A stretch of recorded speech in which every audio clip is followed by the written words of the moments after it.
All right, deep divers, get ready because today we are diving into the world of Bioshock. Oh, Bioshock. And listen, we're not just talking about plasmids and big daddies here, okay?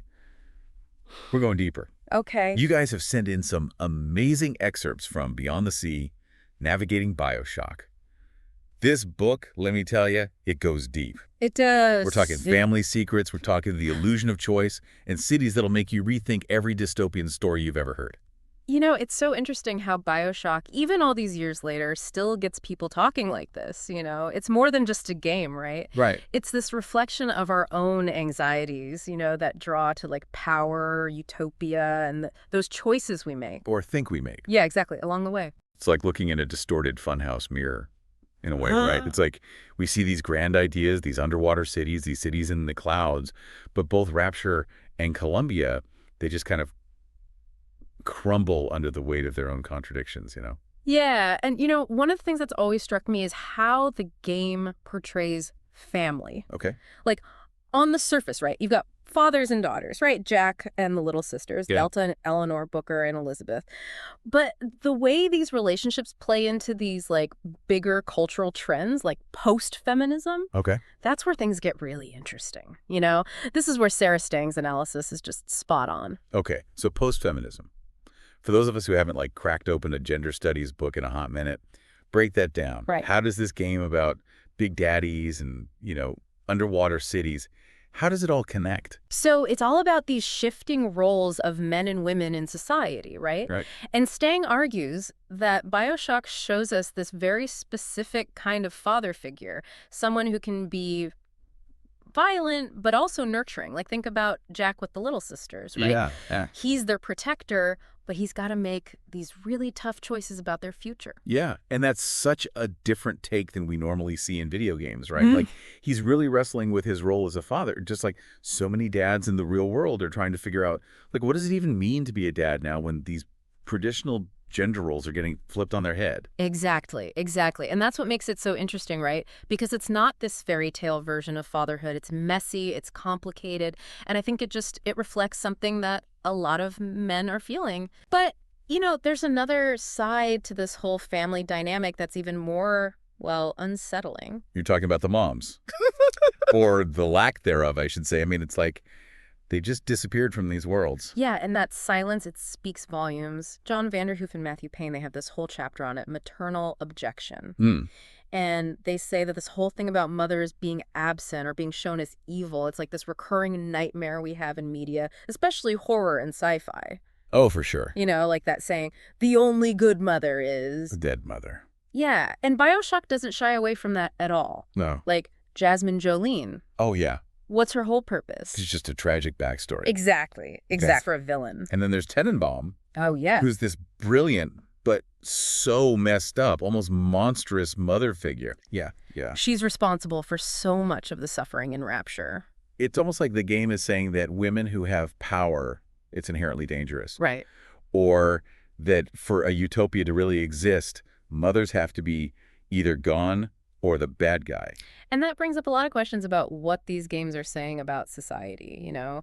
What's it mean to be a father, a mother, when everything's falling apart? What happens when those roles get twisted? I mean, these are questions that go way beyond the game itself. Yeah, for sure. You know, it's funny you should mention all that stuff about, like, disrupted roles and anxieties, because it makes me think about the whole idea of choice in Bioshock. Okay. Like, we're always making these decisions as players, but how much control do we really have? Right, the old free will versus destiny debate. And Bioshock really throws that in your face with the whole would you kindly thing. Oh, for sure. But what's wild is how this whole idea of, like, player choice, it can be looked at through the lens of parenting. Okay, now you're just messing with me, right? Parenting. Come on, explain that one. So Karen Schreier, in her chapter, she makes this really cool comparison between, like, game design and how parents raise their kids. Okay. She says that just like parents set boundaries for their kids, game devs create the structure that shapes the player's experience. So, like, a super strict, by-the-book parent. It'd be like those old-school linear games. Exactly. Like, think Pac-Man, Donkey Kong, you know, where you have one goal and a very limited way to get there. You either follow the rules or you game over, man. Exactly. But then on the flip side, you've got the more lenient parenting style. Okay. That's like those open world games, Yeah. like Grand Theft Auto, or even the later Bioshock games, Right. where you can go wherever, do whatever. Okay, I'm with you, but even in those open world games, aren't we still stuck within whatever the developers programmed? Like, yeah, I can spend hours finding every audio diary in Rapture, Right.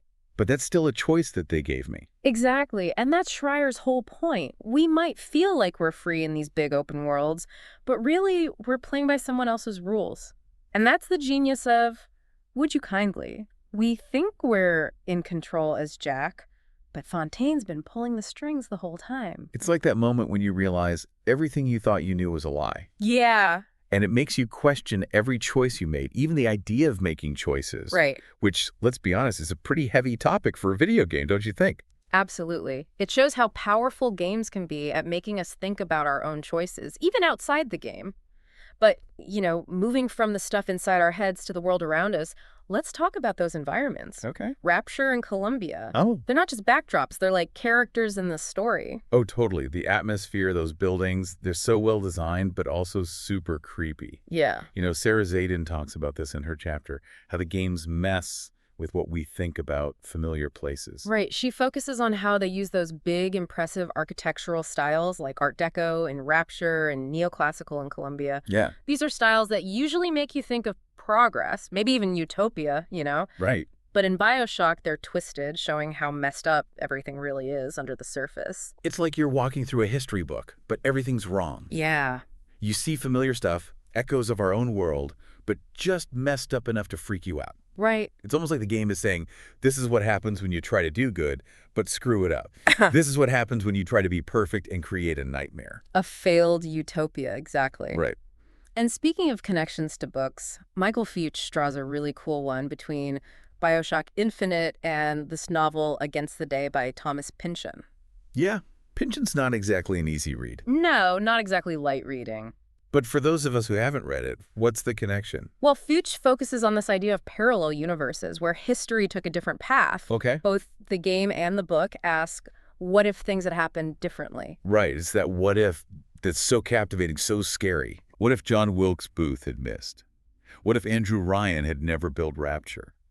Bioshock really makes you confront those possibilities, those glimpses into what might have been. And in doing that, it shows us something about our own fears, our own relationship with history, and the choices that shape our world. For sure, for sure. But, beyond those big ideas of choice and consequences, there's something else about Bioshock we haven't even touched on. Right. What's that? Okay, so you've been holding out on us. What's this other layer? Well, it's this idea that even in failure, even when things go wrong, there's still a story to tell. I think I see where you're going with this. Both Rapture and Columbia, they're like these big, grand failures, right? These utopias that just collapse into chaos. Exactly. But it's how those failures, how they're woven into the world, even the mechanics of the game, that's fascinating. Cameron Kunzelman's chapter on Decaying Bioshock 2. He digs into this through something called assemblage theory. Okay, now hold on. Philosophy and I, we have a complicated relationship. Right. Right. So plain English, please. What's the gist? Basically, assemblage theory says everything's connected. Even in failure, even in decay, there's a system at work. Kunzelman uses this to look at the ruined city of Rapture in Bioshock 2. He's not just seeing a destroyed city. He's seeing all these interconnected parts, where even the tiniest thing, a flickering neon sign, a spliced up corpse, it's all telling the story of how Rapture fell apart. It's like they say history is written by the winners. Yeah. But in Bioshock, it's the losers. It's the ruins that really speak to you. Exactly. And it's not just the places either.